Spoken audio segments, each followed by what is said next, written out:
So we're here in Toronto. Catherine and I are here.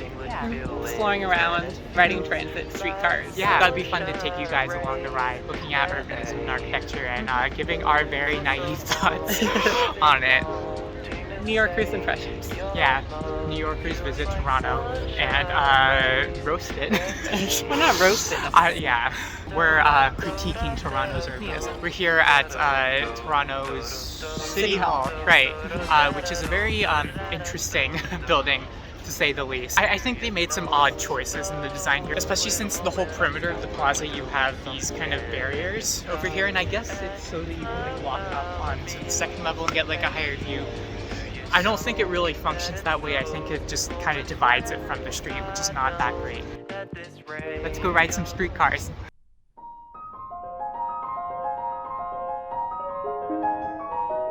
We're here in Canada, the land of maple syrup and beaver tails, freshly harvested from the beaver every single morning. It's just fried dough I in the know. shape of a beaver. Yeah, Catherine was just saying that Queen Street is very cute. Yeah. Yeah. It has some low-rise buildings up Just against the makes street. Yeah, and then there are like towers further back. It creates a nice setback. Yeah, but I think it makes a much more interesting landscape. There are other streets here where it's all just like new construction, all like high-rise towers, and you just don't get like the diversity of architecture that you have here. Yeah, so we just got on a 501 streetcar. But it's diverted Yeah, because of traffic. Usually goes on Queen Street, but we're going up Spadina for some reason, and then back. Is it because of traffic? Do you know? The conductor or driver, whatever you call them, said there was some like they were doing work, but it led to traffic too. Yeah, that's the one thing. These always get like stuck in traffic. So. Yeah. But we get to see Chinatown. We're going through it now. But Spadina has a separated like median, so it speeds it up a little bit, but you're still forced to kind of wait for traffic at each intersection, which is not as great. Also, another interesting note I think is that the doors only open on the like right side of the streetcar. Yeah. So there's no like, I guess you couldn't have like an island platform because you can't open the doors on the left side. And they have to have loops at the end of it. That's why where we're sitting now, this is always the end. It's not a double cap. What's kind of insane is that it took us a good like minute and a half to get through that turn. How long do you think it was? Like a minute, because we needed to wait for cars to yield to us, and then it's slow going through the turn with the way the tracks are. So we're finally back on the regular route, as the announcement just said. Yeah. It took us, what, like 15 minutes to go? We could have walked in 9. I don't know how long, but it felt like 15. But yeah, you were saying that it was maybe like a 9-minute walk, that stretch of Queen Street that we kind of diverted from, and then the actual like time it took us to divert all the way up to like College and then down Bathurst back to Queen took this amount of time on the screen. So it was a pretty sightseeing ride. Not great if you're trying to get somewhere in a rush, but.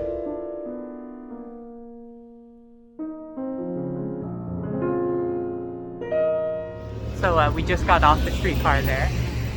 How would you rate the trip? It was okay, long and should be faster. Yeah, honestly, and that's another thing. Like, we just got off here, which is pretty much just like in the middle of the street.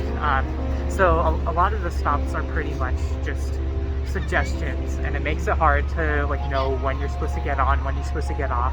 So it's not great for kind of amounts to just being like a very fancy bus. But there's more capacity. Yeah, a very big fancy bus. There's potential. You keep getting stuck in traffic and everything, and so it's nifty, it's nice. It's definitely a nicer ride than a bus, but in the end, the constraints of it make it not as good. Yeah.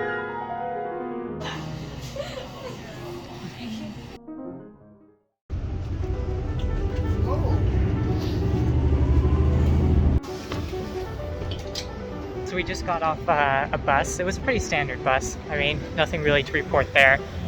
Pretty much like every other bus. Although it was, fairly fast and pretty good. Good service. I don't know what the times were, like waiting times. I think every 10 minutes or something. Yeah, so it's about like a 10-minute wait for the bus, which is not bad at all. That's good. Yeah. Pretty good, in fact. And then we just saw something where you can buy or rent a new place from the mid 800s, which is like 600 US. Yeah. Which is not the case in New York. New York is very much more expensive than here. But we're about to go into the subway. Subway is just down there. We're about to go in. Hey everyone, hope you're liking this video so far. If you want to support Noelle, definitely... Or us in general. Yeah, definitely go like, subscribe, comment on this video. If you want some of our art, you can go to Etsy and get stuff like this. And if you want some art sent to you every month, you can subscribe to our Patreon and you'll get a monthly postcard in addition to other stuff. But back to the video.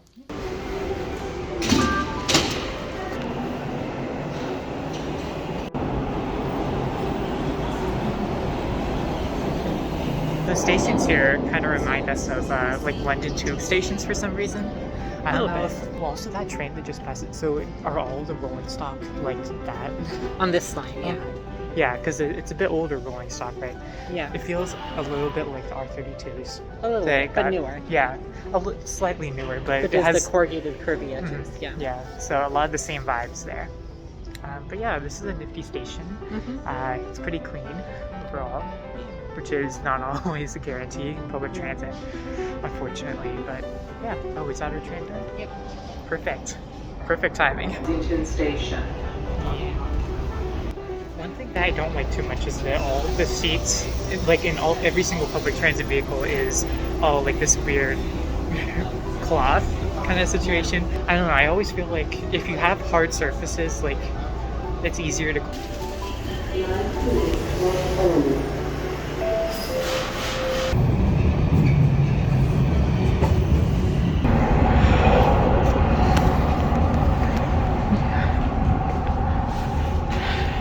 Very nifty station. Yeah.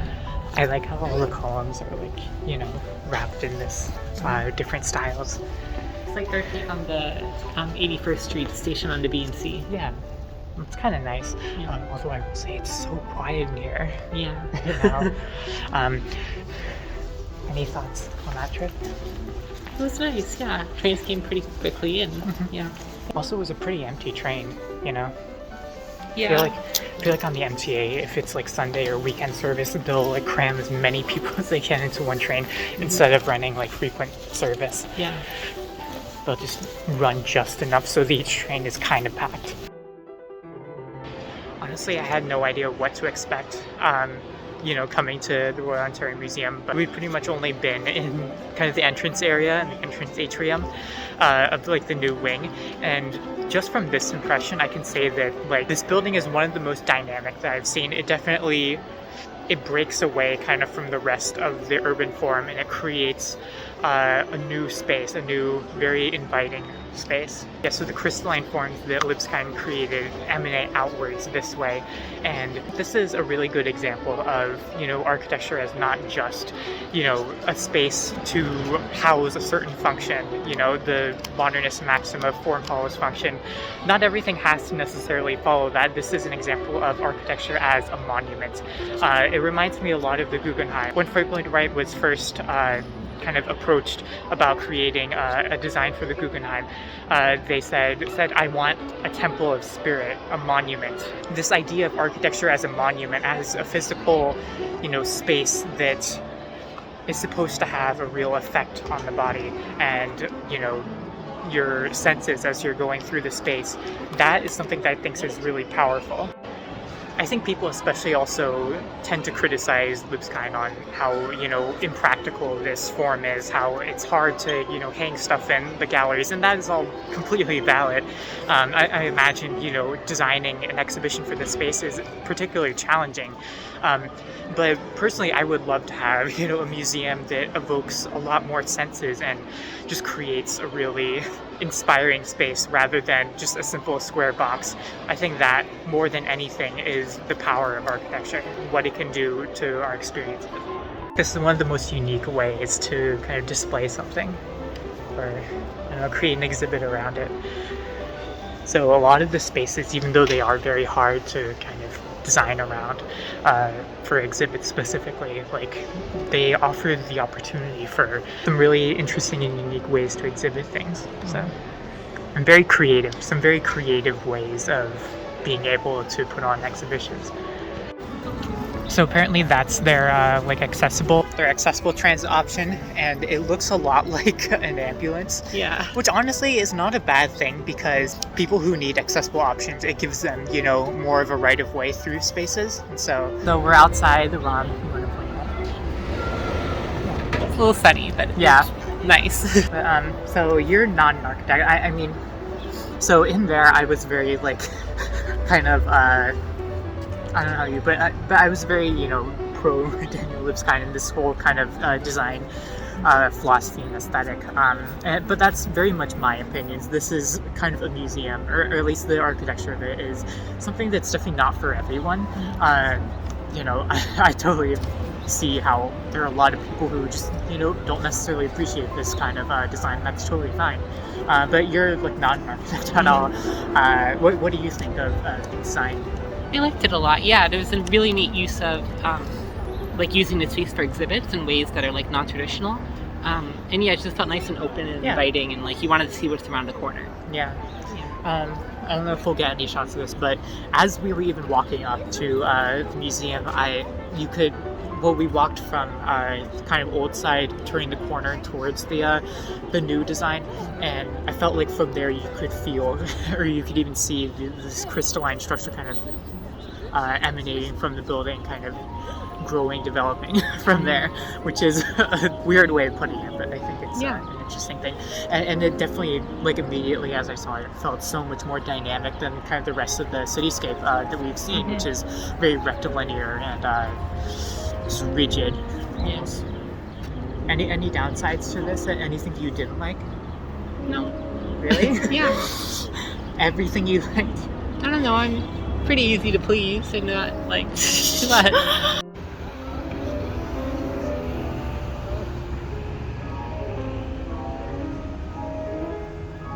So we're at the Rosedale station on the 1 line. Yeah. Is it train or line here? Lion.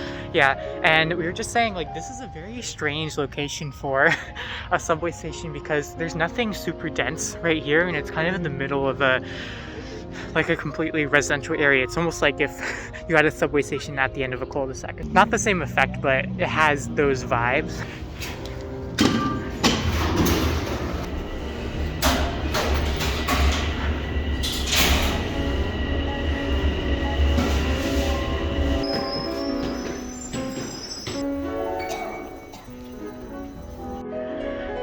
You can see, but like I really love the color of these tiles. I don't know if it shows up on camera correctly, but it's just a really nice green. And yeah, no, this is really nice tiling.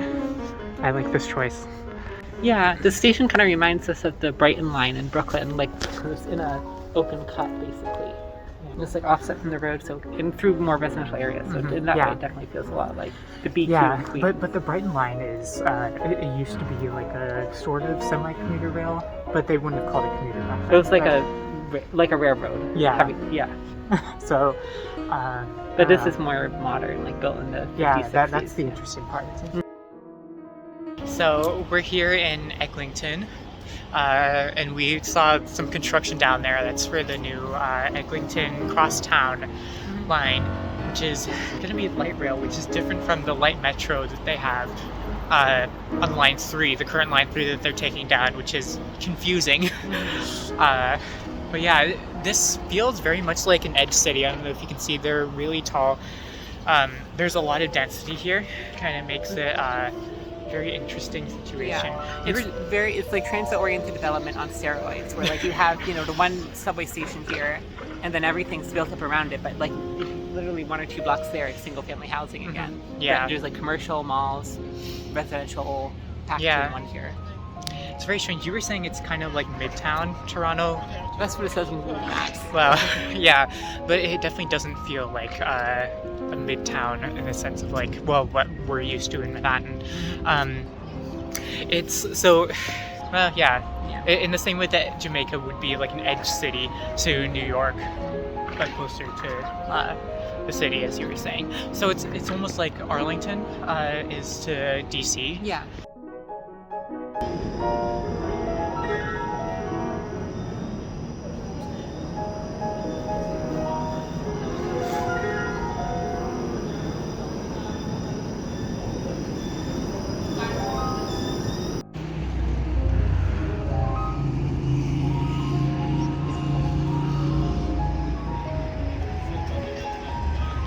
currently in the Harbourfront district. Catherine went to find an e-bike to try out. I'm a little tired for that right now though. But yeah, we were actually here yesterday and we were talking about how the design of the buildings, especially kind of that way, going that way. Oh, there's another streetcar.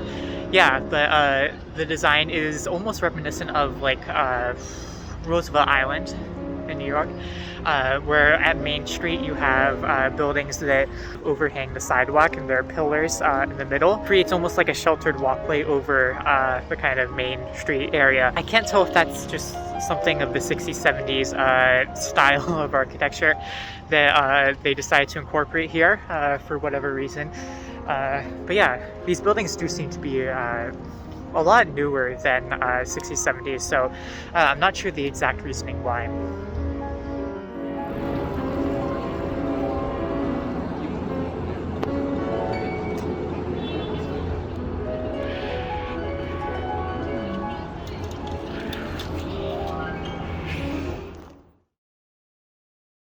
Hi everyone, so we're finally back in New York. We're back from the Toronto trip. It's actually been quite a while since then. How long has it been? Like a month. It's been a month? Yeah. Wow, it takes me so long to edit things.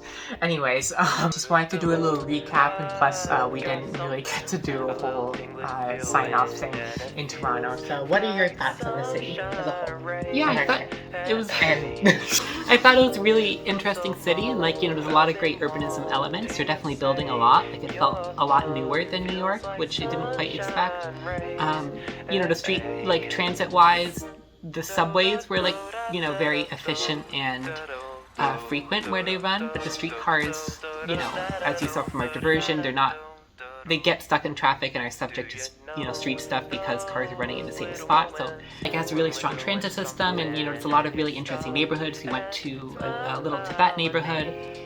You know, there's a lot of diversity, which is great, but it did feel like there was kind of an element missing of like kind of the history of the city being embedded in the built environment, because it felt like, you know, with the missing middle, where it is like, you know, some areas are like just 30-story buildings and then you walk a street down and the rest of the region, you know, just like single family housing. I do feel like there was a certain element that was a bit lacking, maybe in just like the diversity of architectural styles and everything.